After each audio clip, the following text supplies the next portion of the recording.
Welcome back to the Convo Couch, everyone. Pasta Jardula here. And I'm Fiorella.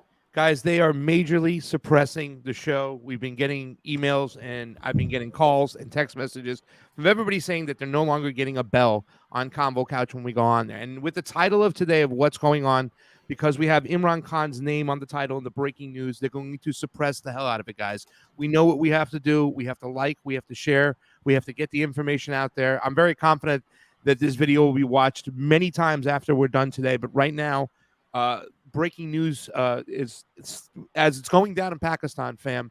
We've been talking on the show for quite some time. Pakistan, the situation when they removed Imran Khan over a year ago, it was more about the man Imran Khan himself. It was more about Pakistan's national sovereignty, meaning the people have a right to choose who their leader should be. And we've done stories on Pakistan and their history, how the military has had an iron fist in ruling and what happens in Pakistan, removing their prime ministers time and time after again. A lot of fingerprints, fam, a lot of sticky fingerprints point back to the West. We know the relationship the CIA has with Pakistan intelligence.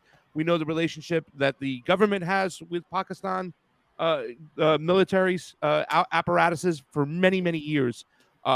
So today's show is just it's almost fascinating, fam, because I met a friend of a friend at a Cinco de Mayo party, and they had told me when she had heard me start speaking and heard me start speaking about Imran Khan, her eyes lit up and said, well, I have some friends that you might want to meet. And we're going to bring them on right now since it's breaking news, fam, and this has just happened this morning. If you can see down below, Imran Khan's house was surrounded by the military this morning. The gentleman I met, the gentleman that's we're going to bring on the show, we're going to have him on for the first time. He's more than just a musician, a famous rock band in Pakistan. He's more than just a cricket player. He's also an activist, and he was speaking in the streets of New York just recently after this crazy news. I would like to bring on Dr. Salman Ahmad to the show. Hey, nice to be on your show, Pasta and Fiona. Well, thank you so much. Fiorella, thank you very much. Thank you for coming on our show. We appreciate it. Fiorella? Yes. Okay, I'm sorry. Sorry about that. You're fine. It's okay. So listen, I mean, there's so many things. I wanted to start off this whole thing, and I really was going to ask you, Logi, what spiritual democracy means. And I think we should get to that eventually, because I think a lot of people in the West, they don't understand what Pakistan really is all about. You know, they have this misconception. Definitely, they think, terrorism. They think about the issues between Pakistan and India. They think about Al Qaeda. They don't really understand the beauty of Pakistan and what it's all about. When I look at all the work you've done, I mean, it really definitely spells a different story, and we'll get into that, because I think it's important for people to understand not only who Imran Khan is, but the Pakistani people. But why don't you give us an update on what's going on? Because you reached out to me this morning. They surrounded Imran Khan's house to bring people up to speed. He was arrested last week, but I believe your Supreme Court said it was an unjust arrest, and they released him. However, we understand what the West is trying to do over here with the help of the Pakistani government, standing behind the opposition. Give us an update of what's going on today, right now, with Imran Khan, with his house being surrounded. Yeah, thanks, Pasta. So immediately, I'll tell you, this morning, you got in touch with me, I think yesterday, through my brother. And, we were all set to have this conversation. But this morning, just a couple of hours back, I got this message from Imran Khan saying that my house is surrounded and they're going to arrest me. And this is, as you just, explained to your listeners and viewers, that he was illegally abducted. The Supreme Court said that he was illegally abducted on May 9th, where these Darth Vader force came and, several dozen armed commandos, beat him, dragged him to this detention center, but he got out of it. I thought that was going to be the end, basically, because these people are ruthless. They've over the last 13 months have killed dozens of people in Pakistan. They've arrested thousands of people. They've tortured. I mean, it's like that movie Mad Max. It's like that in Pakistan right now over the last 13 months. But this morning, when he said to me that my house is surrounded and they're arresting me. I went on, I reached out to everyone that I know in the media, all across the world, powerful, influential figures all across the world.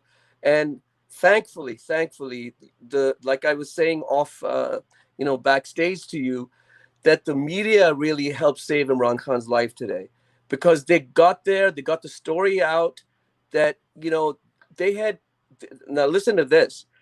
They had said that Imran Khan's house, private home, where he's with his wife, sisters, that there's 40 terrorists inside, and the premise that they were the security services, which was a cavalry coming to his house, was that they're going to take out the terrorists. So if there had been no social media, if there had been no media, he would not have been able to announce this. And he said, look, why don't you come and search my house? If there's any terrorist, please, protect me. But what's happened in Pakistan is that they do this, which they call a fake encounter. They frame, that there's terrorists there, and they'll go and drone that place, or they'll shoot up the place. And in that, they hope to kill Imran Khan. That's what my belief is. That's what he thinks as well, that they had come to kill him tonight. But because he got his message out, and thanks to all of you guys and everybody in the world who, turned the lights on, he's safe for now. So my question, with all of this happening and covering this on several, on my network that I work for, RT, and just in general covering it here as well, is what on many occasions Imran Khan has accused the United States, in particular the West, of helping to organize this removal, this coup against him, right? And of course, we know the background of the United States. We know the background of covert operations. In fact, most recently, there have been more releases of information that have proven that the United States uses proxies to avoid, naming themselves as the removers or the instigators, but they use proxies in order to push regime change. And so this is something that happens all the time. But my question is, since he has blatantly said this out loud, where does that stand? Where does that information stand, and what is being done to fight against that? Because I mean, it's a hefty accusation, but all the signs are there, as many journalists, many geopolitical analysts, and everybody that's been paying attention can see. What is to be done with that? I mean, at this level, Pakistan has a very tumultuous history, and he has been seen as the hope of the people of Pakistan and standing up for national sovereignty for the people of Pakistan, as somebody that represents the people of Pakistan rather than the interests of the West. So Firola, great question. And in one word or two words, it's complicated. If you saw, on Netflix, there's a show called Madam Secretary, right? There's an episode in which there's a coup on Iran, okay? So for people to get their head around what you just asked me, when you see that episode, it's similar to what happens in countries like Pakistan and other places. So when Imran Khan's government was toppled, right, on April 9th, 2022, he did come out and say, it's an international conspiracy. And he spoke about a cipher from the U.S. Diplomat Donald Lu, speaking to the Pakistani ambassador. And that cipher, for people who don't know, is a secret document. It's a secret message which an ambassador, high commissioner, sends back to his country to say, hey, this is the meeting I had and this is what's going down. So in that cipher, basically it said that Imran Khan's anti-American, he's a danger to democracy, and there should be a vote of no confidence against him. Now, that as far as that is concerned, that is true.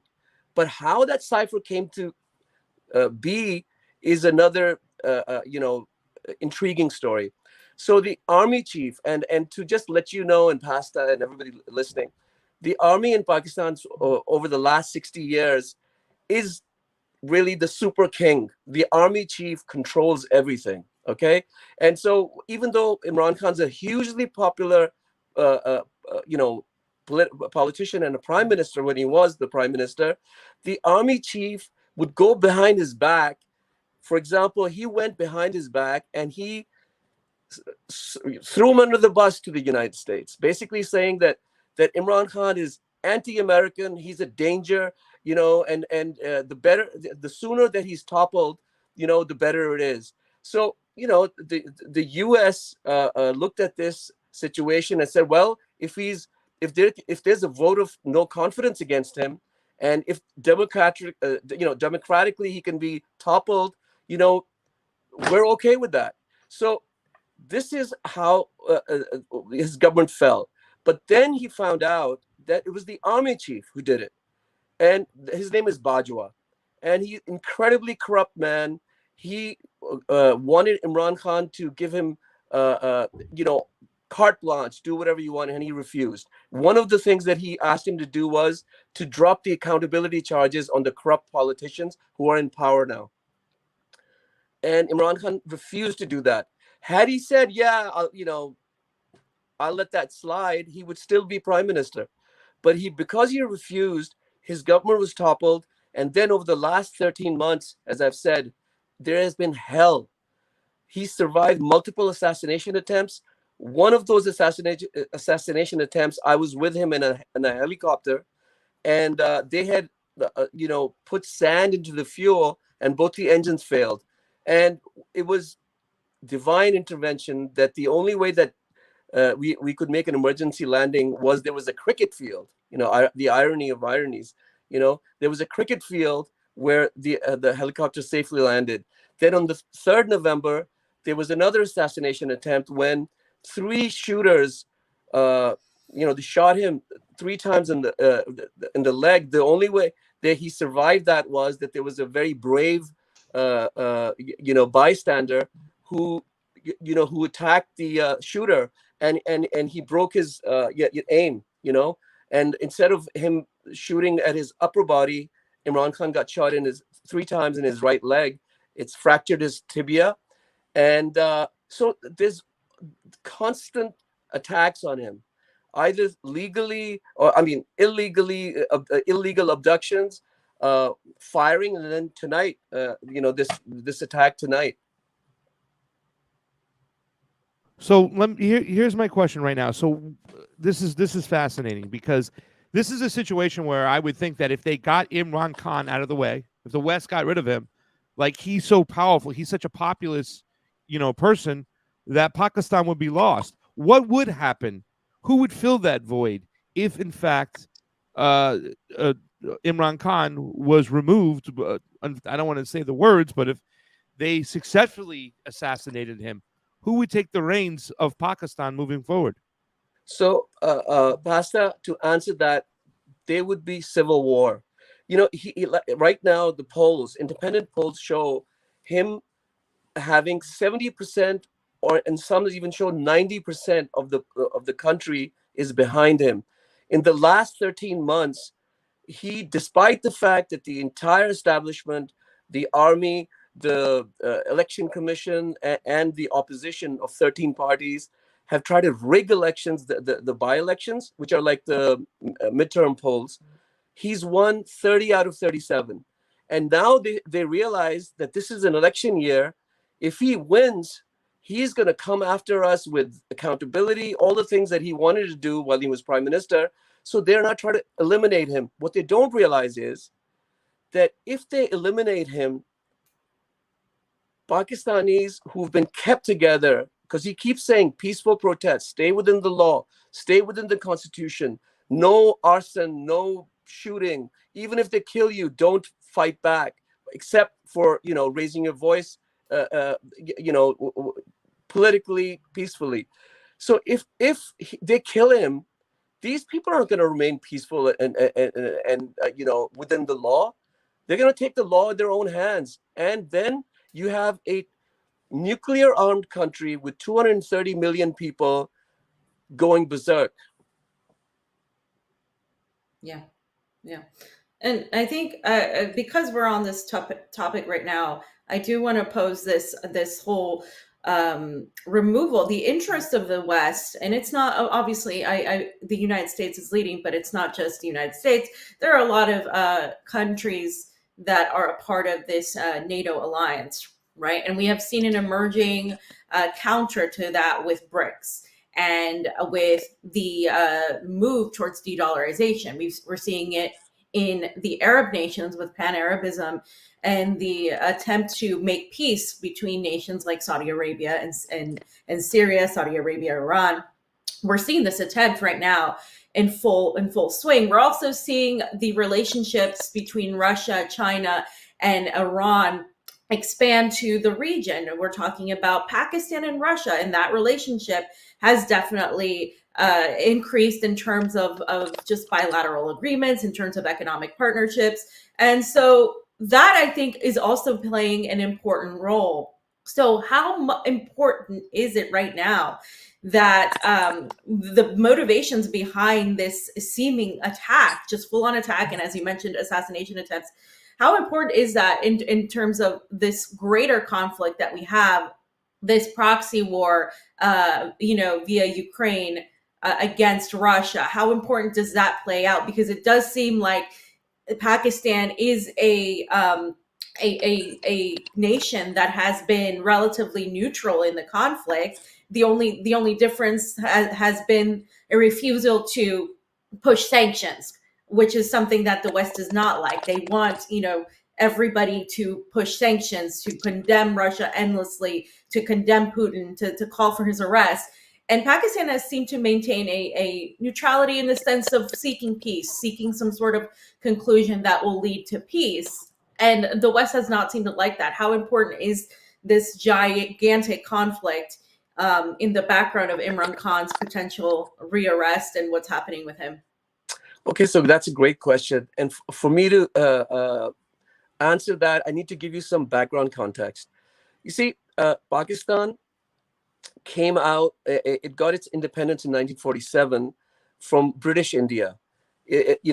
But India was under colonial rule, and like Gandhi and Nehru were the freedom fighters for India's independence in 1947. Jinnah, Muhammad Ali Jinnah, was the founder of Pakistan. Now, he was a lawyer, and he argued for basically democracy, human rights, supremacy of the constitution, and he won that argument, and Pakistan came into being. But the British left, but the remnants of the elite, which had controlled the subcontinent, right, still, who are they? The military and the bureaucracy. So the military, once the British left, in Pakistan, the military and the bureaucracy realized we have the whole country to ourselves. We've controlled it thus far. We can still, it's basically, the same show goes on with different, with a different host. So Pakistani people never realized over the past 75 years that, they're being hoodwinked by an elite. Okay. And the elite makes these deals behind the scenes, and the people get, shanghaied, they get hijacked. So Imran Khan was the first leader who said, when he came into, well, he's been saying for 27 years, but when he became prime minister, he said, look, Pakistan is going to be a non-aligned country. It's going to make an independent foreign policy, and we want to be friends with everybody, but we don't want to be slaves to anyone. Now, this was, it's like, how dare you say this? Who are you? For example, when the US wanted, bases in Pakistan and wanted like drone attacks, which they had done during the time of the war in Afghanistan, the war on terror, Imran Khan said, instead of using bombs, bullets, you need to win the people's hearts and minds. Once you win the hearts and minds, there is, it's a win-win situation. But the more you bomb people, the more you kill people, you always alienate, and there's always going to be more and more violence and conflict. So he said to the United States, absolutely not. Okay. And not to give them base. He said, we are responsible to secure our land, and we are responsible for preventing any terrorism to emanate from Pakistan abroad. Now, I don't think that that went well with the Biden administration, because they realized that Imran Khan is just a puppet prime minister. Yes, he has a rock star status as a great cricket player, but the business side of things is done by the army and the army chief. One man has so much power in Pakistan. He's like a super king. So they dealt with foreign policy with the army, and when Imran Khan wouldn't back off, they toppled him. And just to give you another another part of the story is that Imran Khan went to see Vladimir Putin after, the first time a Pakistani prime minister went to meet a Russian head of state in 25 years, basically to negotiate two things: cheap wheat and cheap oil. Because Pakistan suffered during the pandemic. As you know, the pandemic ravaged the entire world economies. So he had this pre-confirmed, pre-scheduled meeting with Vladimir Putin, and he didn't go unilaterally. He got everybody on board and said, look, I'm going this for economic reasons, and this gave him the green signal. So he lands in Moscow, and that was the day when Russia started the conflict with Ukraine. Now, that wasn't Imran. And Imran Khan said clearly that we don't want to be party to any war, conflict. I'm not going to condemn or defend any party. We should be for peace. That's what he said. But his army chief threw him under the bus. He said that it was Imran Khan's idea to go to Russia, and so he went behind his prime minister and sold this to America, saying that he's anti-American. He's on the Imran Khan, because I've known him for over 45 years. I used to play cricket with him when I was a teenager. He is a guy for peace. He's built cancer hospitals, universities, which provide free treatment and education to the poor. Why would he be, picking sides in a war? He never would. Yeah. And the nickname he gave you, Logi, which we found out. I love that. But before we get to a little bit more about Imran Khan himself and how he's viewed by his people and stuff, let's stay on the topic at hand, because what Imran Khan tried to do was pretty much dissolve the Congress and call for snap elections, which I love. Take it to the people. What do the people want? Let the people decide. That's the ultimate form of democracy, and for and by the people. But when he did that, they gave him the vote of no confidence. They threw him out. He's been taken to the streets, and you could just see all these videos. Thank God for social media, because it's not going to be covered by mainstream media. People just coming into the streets. They love Imran Khan. He's a populist person. What exactly is he calling for when it calls for elections? Who is supporting it? And more importantly, who's objecting to it? So absolutely, Pastor. He's saying that in a democracy anywhere on the planet, whenever there's, you feel that, a leader has lost his support, you go to the people, as you just said. So when he tried to do that, they toppled his government, and they supplanted it with this coalition of 13 parties, who 60% of whom, get this, are out on bail for murder, money laundering. It's like putting the mafia in power, okay? And the mafia, obviously, they don't want elections. Pakistani people know them for the last 40 years. There's two dynastic parties in those 13 the 13 party coalition.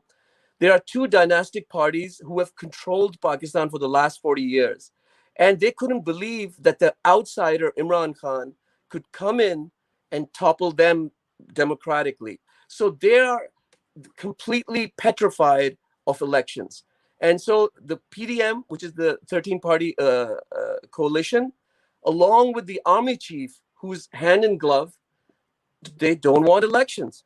And the Pakistani people and Imran Khan is saying that the elections is the only way to stabilize the country politically and also economically. As you know, that Pakistan is headed towards default, if it's not already in default.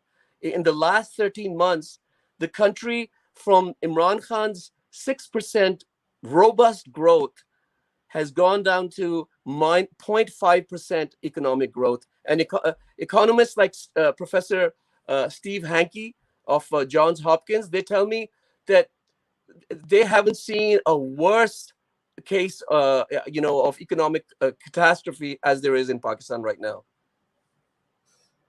And the media, social media has been very good to Imran Khan. His supporters, as mentioned, love him. We've seen countless videos of thousands and thousands of people in the streets supporting him. It's not up to question how much he is loved by the people of Pakistan. But how, in your opinion, has the reaction been of the international community, Western media versus how Pakistani media, or how non-Western media have covered this, and where do we see the reaction perhaps of more powerful organizations like the UN? Has there been any comment from these powerful institutions? So, Firila, I want to thank you guys again, you and Pasta, for allowing me this platform to talk about, Imran Khan in Pakistan. So just in the last 13 months, mainstream media, as you know, it's corporate controlled and so difficult to get stories on there. But social media is an incredibly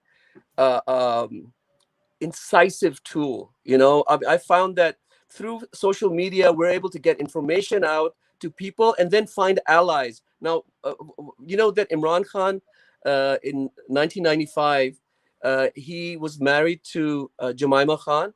And for Jemima Khan, people who don't know, there's a film out right now called What's Love Got to Do with It? It's a British rom-com, British Pakistani rom-com. If you haven't got a chance to see it, it's a great film. But it gives you a cultural look into Pakistan, right? Now, Jemima, although she is his ex-wife, but we've been friends for almost 30 years. I reached out to her, and I'm saying this for the first time on social media, but she was able to get a coalition of media help and other people, powerful people, influencers, to look at Pakistan. Similarly, even in the administration, Biden's administration, in Secretary of State Blinken's office, because I've been a UN Goodwill Ambassador for 20 years, I have old friends, and those friendships actually reap rewards, even when you have policy which might be resistant to Pakistan. But those friends have also come in. Then last week, U.S. Congresswoman from California, Maxine Waters, I arranged a meeting between her and Imran Khan the night before he was abducted. We didn't know that he was going to be abducted, but that meeting also was very positive. And what Maxine Waters, I want to thank her also, is that she was able to get a coalition of close to 50 Republican and Democrat lawmakers to speak about the violation of human rights, the danger to the Supreme Court, the Constitution, and the danger to Imran Khan's life. So there's a lot of allies coming through basically social media, What is the state right now of Imran Khan? Where is he at? He's of the military left. Have they taken him into custody? Is he okay for right now? I mean, obviously, this seems like they had him arrested. They released him. So here they come again. Where are we at right now with Imran? Has he been taken under custody, or have they left his home and we don't have to fear of a Waco situation at his house? Great question. Pasta, so it's the same, that film, Groundhog's Day? The same day keeps repeating over and over again. That's what's been happening for the last 13 months in Imran Khan's life. The cavalry comes, we run, we sound the alarm, and I believe in divine intervention. He gets saved. And tonight, same thing happened, that the cavalry came, he got the message out, and I just reached out to all the people, as I was saying to you backstage, I just used my phone to get out to people that they're coming to kill him, do something. And then one of my friends in this Al Jazeera network, he called the producer, and they did a live call in with Imran Khan. And he said, come into my house and see if there are any terrorists or any arms. Please see who's, my sisters are here. My wife is here, and if you think they are terrorists, save me. Oh, what about Yeah. the PTI members? How many PTI members have been taken now under custody? We saw after Imran Khan get arrested, things exploded in the streets. It was kind of crazy. We have a friend who's in Haiti right now covering that situation. We saw activists there, or just citizens, handing out machetes to each other, getting ready for battle. I saw the same thing in the street with Islamabad, where they were handing out sticks and going, all right, this is it. It's go time. The military is going to try to do everything they can to take back the country. We need to be able to stop them, at least for our fight for elections to take power back. How many members of the PTI have been arrested? And have there been any other false flags that they've been trying to thrust upon the people as an excuse to get rid of them? So, Pasa, I'm a Pakistani American, okay? And I was in Pakistan for 13 months. When, I went last January. And then when I saw, Imran Khan's government toppled, I stayed back to support him.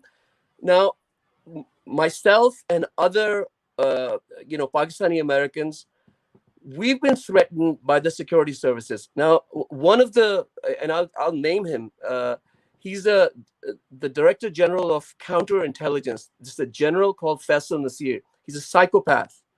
The Army Chief, Asim Munir, is a psychopath. These people have harassed us. Like, for example,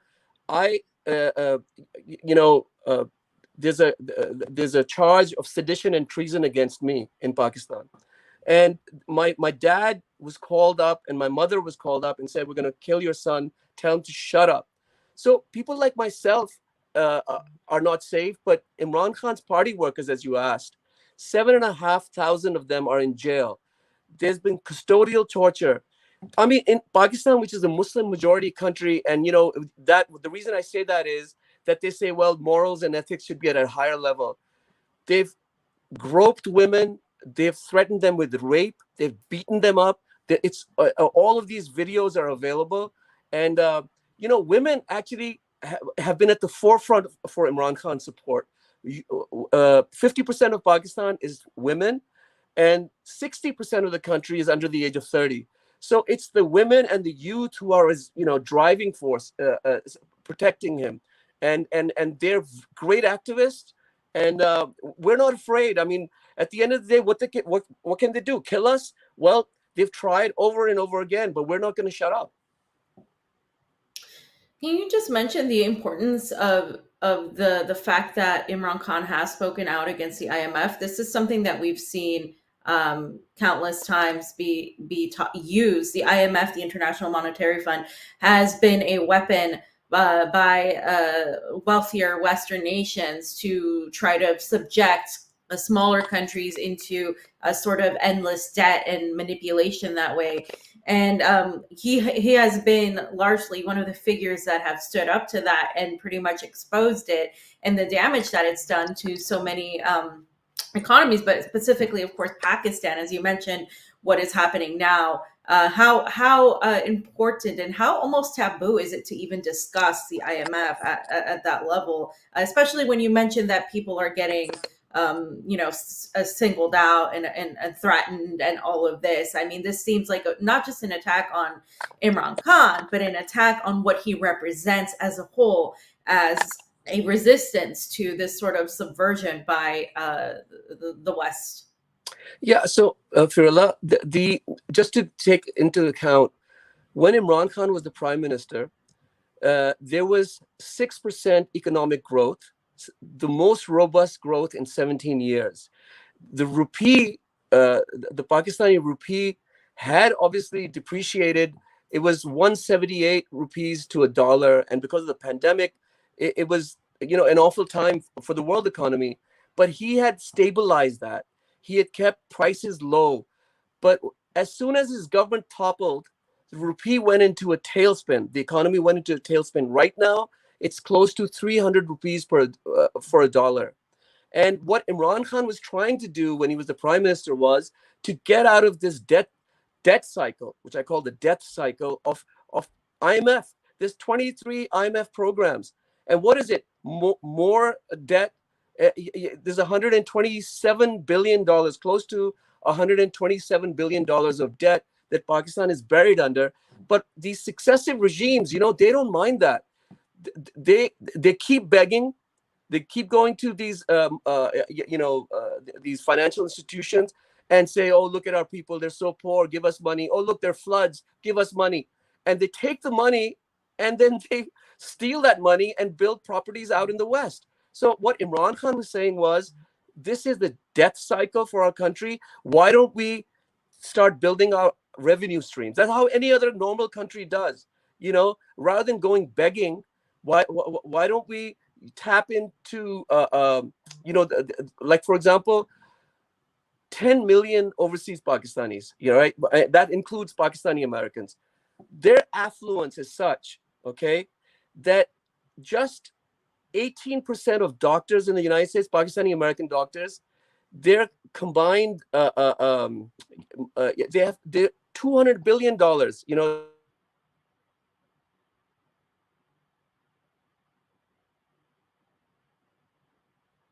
for Pakistan. And rather than begging the IMF, he would rather incentivize a Pakistani American community, overseas Pakistanis, to invest in the country so you can get rid of the debt and also give them a stake in the country. But this elite capture, it destroys their business model, because their business model is beg, beg, beg, and this Prime Minister Sharif right now, he said, beggars can't be choosers. That's his mindset for the whole country. And Imran Khan said, what kind of a leader is that? Yeah. And they keep spending on the military like crazy too, as well as they can spread that money out. Well, let's talk about that for a second, because after they removed Imran Khan, I remember shortly after, I saw the prime minister, the puppet prime minister, I should say, along with some of his cabinet members, asking the people of Pakistan to drink less tea. I was like, you're going to take away their prime minister. Now you're going to take away their tea, the people of Pakistan who consume so much tea. What is a natural resource? Let's say, for argument's sakes, that we do get some national sovereignty here.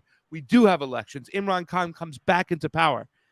What natural resources does Pakistan have that they can get them out of this debt cycle that they're in moving forward? Pakistan is a rich country. It's got gold. It's got mineral resources. It's got, Condé Nast, while Imran Khan was the prime minister, Condé Nast magazine said that Pakistan's northern areas, where the mountains are and the Himalayas, it's the destination of choice. I made a film, Spiritual Democracy, which was basically, an interview of the prime minister. And 3 of the episodes are on Junoon's YouTube channel. The 4th one I'm editing right now. You'll see that how rich the country is. But the scam is that these puppet prime ministers and their handlers, they want to show the West and, rich oil countries that, look, we're very poor. Give us money. They're beggar. They got a poverty-conscious beggar mindset. So Imran Khan said, let's get out of that. Let's tap into what we have available to us, and let's try to build a country. Yeah, it's a different way of thinking, and I think in a lot of I've seen that mentality, that beggars can't be choosers mentality. Unfortunately, in a lot of countries that have been on the receiving end of colonialism and neocolonialism, that it's almost like a mindset that they can't get out of. And so, I guess my question to you is, what is next for Pakistan? Clearly, Imran Khan has so much support of the people that I do believe, I agree with you 100%, that if there is something of an injustice against him, the people of Pakistan are already out in the streets, and they will continue to be in the streets, it seems. Where does Pakistan go from here? It almost seems like it's all or nothing in this moment. Can you speak a little bit on that? Yes, Farala. The past has been this neo-colonial mindset, of fear and doom and gloom. But what Imran Khan did was he awakened the youth, awakened the women, gave them awareness for rights, to speak up for your rights, to fight for true freedom, So the people have awakened. The silver lining of his government falling 13 months back is that an entire country is awake. And they can't be, there were these snake oil salesmen selling them all kinds of narratives, and the people see that BS. And so what's going to happen next? He's got to stay alive. He's got to manage to stay alive. And the Supreme Court has to stand up as they have, which is another, actually, a positive sign that the Supreme Court labeled his detention illegal, his abduction illegal. And they've also said that the Constitution cannot be abrogated, meaning when it says 90 days elections, the elections have to happen in 90 days. This is, on the one side, Imran Khan, the Supreme Court, and the people, and on the other side, that one army chief, the psychopath killer, and this PDM, coalition of dynastic parties. My question is this, Logi. I'm going to use that name because I got to watch a lot of the first part of Spiritual Democracy, right? Somebody asked me just recently, Pasta, do you love your country? We have this kind of like nationalist vibe, and I would always say that's a loaded question. I don't love my country's government. I don't like my country's past of imperialism, but I do love my countrymen. I really do. I think that America has amazing people in it. We got a lot of people who are misled, propagandized. We're probably some of the most propagandized people on the planet. But I do love my countrymen. And this is something that I see in Imran Khan. I don't even understand what he's saying, but the passion in which he's speaking to the people and the way they respond to him. Logi, what does spiritual democracy mean? And more importantly, what does it mean to Imran Khan? Okay, great question. But I have to tell you also that my mother, Shaheen, when she was 18 years old, she wanted to see America, okay? And this is 1961. So she came on this student, trip for 1 year, spent 6 months with one family, 6 months with another family in California. And my mother fell in love with the United States. She infected us, myself, Sherry, my brother who you've met, my two sisters, that America is such a great place. She met JFK. And so we have both the American and Pakistani spirit in us. And my book, Pasta, Rock and Roll Jihad, I tell this story that, look, my rock band, I went to school, junior high school, a high school here in the States. And I wanted to be a rock musician. Except my parents wanted me to be a doctor. So my best friend, Brian O'Connell, who I went to school with, I invited him to Pakistan to be in my band, Junoon. Okay. And the producer of Junoon, John Alec, also went to Tappan Zee High School here at Rockland County. So there is a spiritual bond between the U.S. and Pakistan. I think those kind of bonds, the human bonds, are the strongest, and they take you through thick and thin. They're not based in what can you do for me? You scratch my back, I scratch yours. These are real this real friendship. So that's in my book. There's a deeper story on that. But what you said, what's spiritual democracy? So I asked him. I said, "You're the only leader in the world who's used that term, spiritual democracy. What do you mean by it?" He said, "Simple." He says, "Look, there's any country in the world, no matter whether it's China or the United States or Scandinavia or Saudi Arabia," he said, "if you govern with justice and you govern with, which is insaniyat, compassion, justice and compassion, those two are spiritual values. If as a leader, if you think about justice, compassion, it's a spiritual, it's a formula for spiritual success and for material success." So he said, that's what my goal is, to establish justice and compassion. So during the pandemic, how does that work out in terms of leadership? When the pandemic came, Pasta, everybody was saying lockdown, so he looked at his people, 50% of whom live underneath the poverty line. He said, if I lock down, that's a death sentence to my people. So he came up with the strategy of a smart lockdown, okay? And he used artificial intelligence to figure out which are the areas where it's most congested, and you have to lock that down, but to let the daily wagers earn their living. And then The Economist, the magazine, said that Imran Khan strategy of smart lockdown during the pandemic was one of the 3 most successful strategies of combating the pandemic. Now, where does the compassion part come? He gave away, I think in US dollar terms, $8 billion, which is a humongous amount of money, free to the most needy during that time, So justice and compassion, spiritual democracy. And let me ask you, since we're on this topic of, you being Pakistani American, the way I've seen the people of Pakistan rise when they see corruption, when they have a leader, when they have something that they believe in, I haven't seen that in the United States. We have been affected by decades of just more of a political system that is corrupt, and an election system that has come into strong question. And apart from that, as Pasta says, a lot of Americans are propagandized, and they don't really pay attention to what's going on outside foreign policy wise, what the country is doing. But that does affect us domestically right now. Billions and billions are being given to Ukraine. And meanwhile, the American public is really in a tough situation. We're seeing mass inflation, mass homelessness, a crisis right now. The housing crisis, of course, is increasing, and it seems like all economists agree that it's going to get worse before it gets better. What's the difference between the people of Pakistan that have, that are sort of rising up in this sort of this revolution in a way to maintain their national sovereignty, to elect the chosen leader that they want to elect, versus the American public that can't seem to stop fighting each other and can't seem to stop getting in their own way? Wow, great question. So look, leadership matters.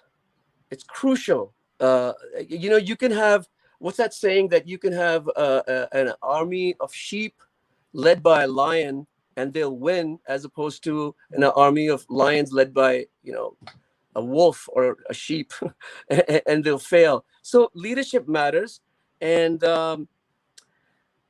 war is the enemy. The whole, if you see the 20th century, World War I, World War II, the Korean War, what happened in Japan, war is not the answer to the world. And now with so many countries, including Pakistan, having nuclear weapons, the biggest danger, the most urgent threat on this planet is nuclear war, global warming, and the way to fight your way through that or kill people through that, it's not going to work. So leaders have to put their heads together and figure out a way that, look, this is where we're now close to 9 billion on this planet. We have to figure out a way how we can help each other. I mean, it might sound hokey, but the fact is, the other, the wars, did they help? 20 years of the United States being in Afghanistan, who did that help? Consistently bombing of people to make what? Democracy? It's never going to work. You have to win the hearts and minds of the people. So I think I'm gone off on a tangent to answer your question. But the fact is that we need great leadership in the world, whether it's in the United States or whether it's in Pakistan or India or the UK or anywhere else. You need justice and compassion for leadership. I always look to the parallels to try to humanize people from different countries to a lot of the people in the United States, because I think too many people in the United States have this they put these Captain America lens on the way they look at everything that's going on. But, when I was down in Nicaragua, I saw how so many of the people were connected to the socially conservative people of the United States. They very religious, and they pray on Sundays, and the values they had. When I went to Cuba, I found this amazing connection, almost the way I was connected. A lot of, I think, Westerners are connected to Imran Khan through sport. The Cuban baseball, the same, seeing the mothers take their kids to Little League, how it was just so connected. What I see with Imran Khan, though, is a connection. I especially saw this when I watched the first episode of Spiritual Democracy. He talks about that there is no sense of idle. You're either moving forward or you're moving back. And that kind of reminded me of this kind of American mindset of like, we got to keep on working, we got to strive forward. How do the most Pakistanis view Imran Khan? Because I know a lot of people will also have this American lens on, thinking that everybody will just love Imran Khan. In spiritual democracy, you've brought somebody on who gave legitimate criticisms of Imran Khan, and I can just see Imran Khan kind of still taking on legitimate criticisms. I mean, we've been involved in sports before. You might not like that team, but there's that sort of respect. Where does Imran Khan stand with the people of Pakistan? So, Pastor, it's a great lens to look at Pakistan sports. So, for those of you who are watching who don't follow cricket or weren't alive in 1992 when Pakistan won the World Cup under his leadership, I'll tell you very quickly that the team that went to play in that World Cup, they did so badly, right? I mean, they lost even the practice games, and they were done and dusted. And Imran Khan was 39 at the end of his career, and all the papers and the journalists said, "Oh man, what an awful end to a great player. His country is going down the tubes." And you know what he said? He said, "We're going to win." And they thought he'd lost his mind. He said, "How can you win? You have to come back from the death to win." And that's what he did. He exhorted his team. They won successively 5 games to win the World Cup against England. And it was one of the greatest triumphs of all times. That's the same mindset he has to build the cancer hospital. His mother died of cancer. So he saw close hand that how poor people in Pakistan, they have no money for treatment for cancer. And it's a death sentence, cancer. So he said, "I'm going to build the cancer hospital." And people said to him, you're a jock, you're an athlete. What would you know about building cancer hospitals? He said, "I'll figure it out." And guess what? He's built 3 now. And then when he came to politics, they said the same thing. "Oh, politics, you got to be cunning, you got to be this, you got to be that." He said, "I'll figure it out." And in 27 years, this complete outsider has taken his Justice Party to be the most popular party in the country, and it scares all the elite capture, those neocolonials. It scares the hell out of them that he won the World Cup, came back from the dead, and now he's surviving these assassination attempts, and he's going to come and wipe us out. That's where things stand right now. And my last question is, the United States always talks about spreading democracy and helping out in humanitarian crisis. And we know our government does that, doesn't really do that, but says they're going to do that. And with our taxpayer dollars, they do this without our approval. Most Americans would rather just focus on domestic issues and not have the United States continue attempting to be the police of the world. So one of my questions is, and the last one I have, is what should the American people do right now with Pakistan and the crisis it's facing and the attacks on Imran Khan? Because the attacks on Imran Khan are attacks on the people of Pakistan, and the actual avoidance of democracy is going to hurt the people of Pakistan. And so I believe, in a way, because we do live in the belly of the beast, or we are Americans, that it is our duty to do something. What do you think, as an American, you can do to help Pakistan? Well, Firla, great question. And I would just say that, the way George Washington and 13 colonies of the it was British colonies, right? They all decided that no longer are we going to be slaves to the British. We're going to fight a war revolution.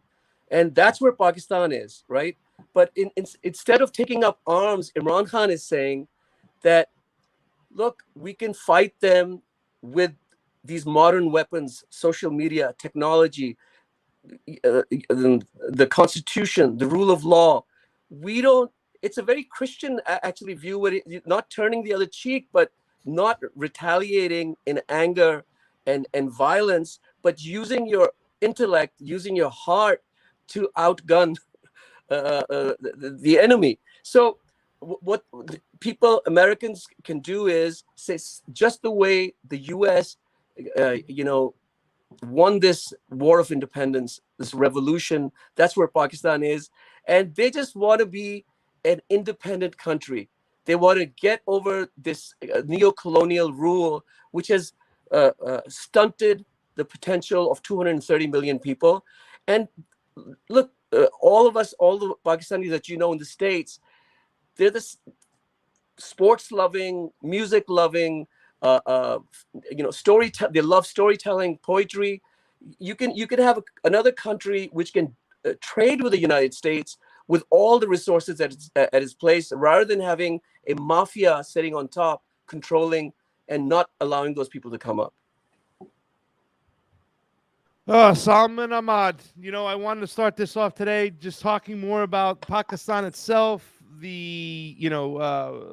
Imran Khan actually means, what he's trying to do.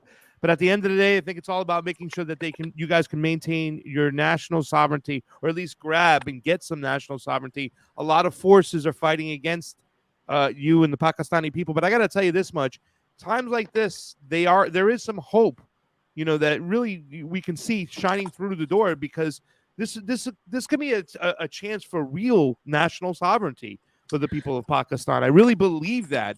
Do you have any final thoughts on that before we get John out of here? Yeah, Pastor. I want to thank you both for giving me this platform to talk about Pakistan and Imran Khan. And look, I can't tell you how important it is to have a democracy, people's voice, free, fair elections, human rights. I mean, without them, we're in the age of the Pharaoh, basically, And actually, Imran Khan is playing the role of Moses right now, because they're all in control. They are this power, money, wealth lusting elite, which wants to suck the blood out of those people. And it's a classic, it's the classic story of Moses and the Pharaoh. Yeah. Well, thank you so much for coming on and having this conversation. We really appreciate it, and we hope the best for Pakistan, for Imran Khan, and the people of Pakistan. Thank you so much. We'll keep in touch, because I think we're gonna have a lot of reporting to do in the next several weeks as we go through this crazy crisis that you guys are facing right now. Good luck, Dr. And Pastor, if you could just say, listen to more Junoon music. We will listen to more Junoon music. I'll share that on out for sure, buddy. And definitely, I want to see your Bill Maher episode. I saw you on Bill Maher. I didn't get to see that whole episode. I used to watch that show, so I'd like to see that episode. Yeah, Bill Maher and Gene Simmons of Kiss was on there. That was crazy. I was ambushed. But I did. You were by he's very anti-religious. And Gene Simmons is Jewish, and you're a Muslim there, and that was this like. No, I have great Jewish friends, by the way. Okay, I have great Jewish friends, but he was just, Gene Simmons just was. He was on another wavelength, another frequency. Yeah, he is on another frequency. Thank you so much for joining us. We'll speak to you soon, my friend. Thank you, Ro. Thank you, Farrella. Fam. Great conversation. Awesome. Yeah. I mean, amazing how I met Dr. Salman Ahmad there through friends. I went to a Cinco de Mayo party, and here he is, friends of Imran Khan on the show. And we've been trying to get in touch with Imran Khan for quite some time. Ladies and gentlemen, do us a favor. Please share the stream. This is going to be going on. They're not going to stop trying to remove him, fam. They've tried to kill him. They tried to arrest him. They tried to false flag him. They want him gone. He's a populist guy. The people love him. So if they remove him, I don't know what will happen next for Pakistan. I think there will be a crazy civil war. But I don't even know if it's civil war between different types of people as much as it will be people versus the military. I think is what's going to break out in Pakistan if they remove him. The West wants him gone, fam. They don't want him in power. So this is going to be some trying times coming up.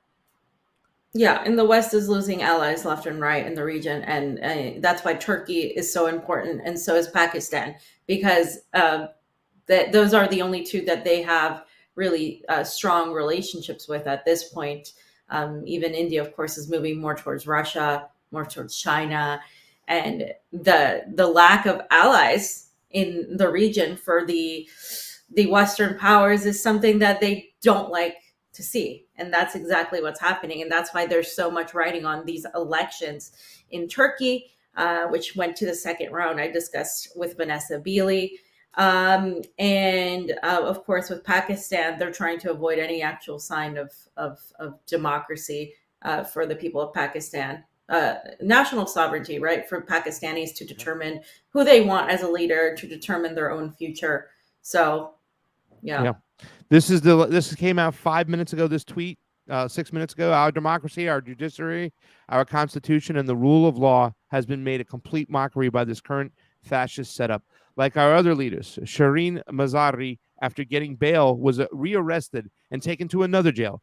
7,500 of our workers have been arrested, with most of them not produced before the courts as demanded by our law. As we speak, houses are being broken in, smashed, and men or women are being picked up. Just when we believe our country has hit rock bottom in both our economic crisis and our violation of our fundamental rights, we hit another low. And all this is being done to stop the PTI forming the next government. Fam, they don't want the PTI in. They don't want Imran Khan. They're arresting members of the party, rearresting, as you see. I don't know what's going to happen here, but this is going to be a situation we're going to have to pay close attention to, fam. It's chaos now, and it's go time for the people. So I don't know much more what I can say, but we'll just keep a close eye. Yeah, we'll just keep a close eye, and the West's fingerprints are hands down all over this, one way or another. And next time we'll talk about, the revelations by the New York Times that the U.S. uses proxy wars and proxy terrorist groups and all these intelligence officers to remove leaders, to coup governments. That's like saying water is wet. We know this. But of course, the New York Times recently admitted to it. There's been a lot of admissions lately. The idiots that were harping about Russiagate for almost 7 years were all wrong, just like they were wrong about everything else that has happened in that last time, the last few years. So, just keep listening to the people that get it right. Stop listening to the people that, are paid to get it wrong, because that's what it is. They're paid to get it wrong. And it takes no courage to really go with the grain or wait until after the fact to really come out. And so I do think people have to get in front of Pakistan. I do think that what Imran Khan has going for him is that he is very popular with his people, and that he's very popular on social media. And a lot of people are paying attention to what is being done because he has outright called it out blatantly. He's not hiding behind, mincing his words very much here. He's pretty much calling it like it is.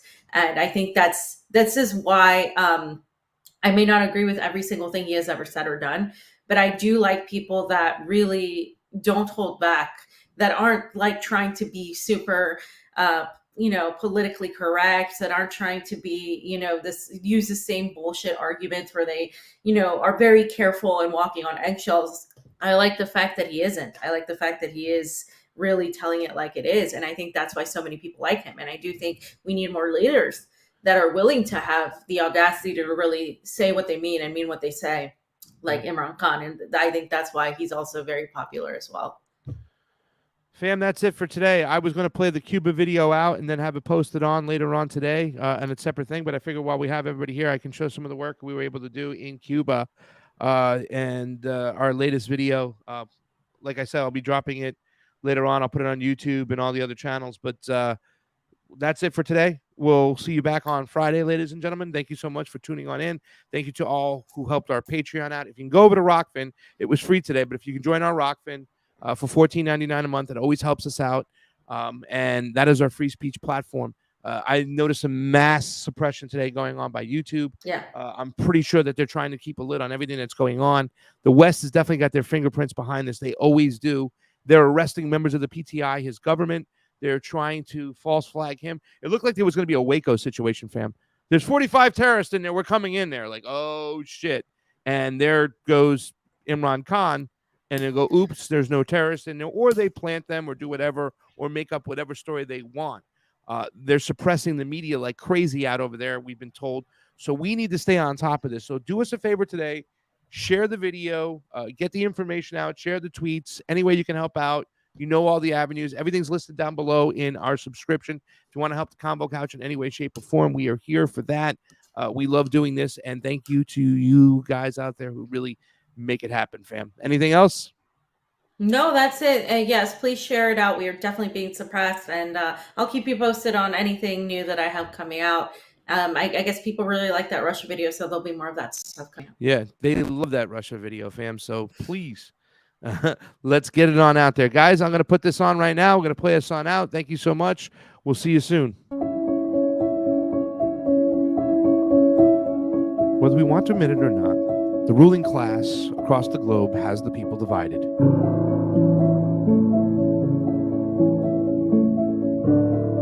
Especially in the case of the U.S. versus Cuba.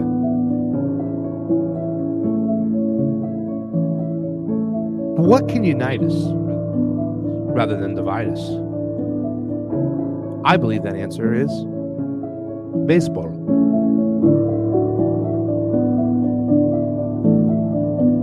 I believe that baseball can build bridges because it humanizes us and allows us to put aside those isms in which the ruling class are using to divide us.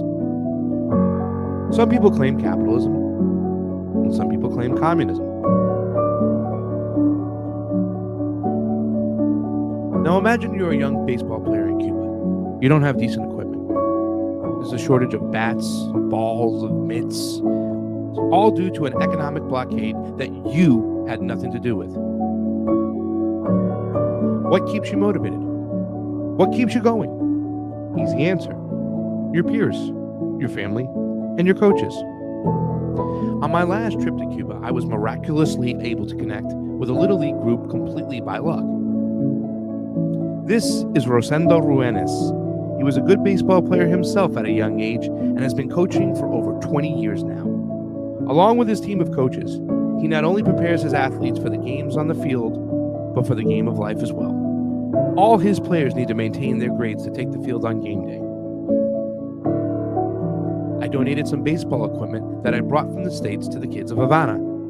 Here are some of those players. So can baseball really be a bridge to connecting humans with different ideologies? I certainly believe it can. And if you're an American citizen who has a kid who plays Little League, if your kid was from Cuba, is it fair that he should be put in the middle of a 60-year-old conflict? Should he be trapped between any government on either side of the conflict? The answer is simple. The answer is no. So isn't it time we push the U.S. government to end its brutal blockade and sanctions against the people of Cuba? I say we do so, and we use baseball as a bridge.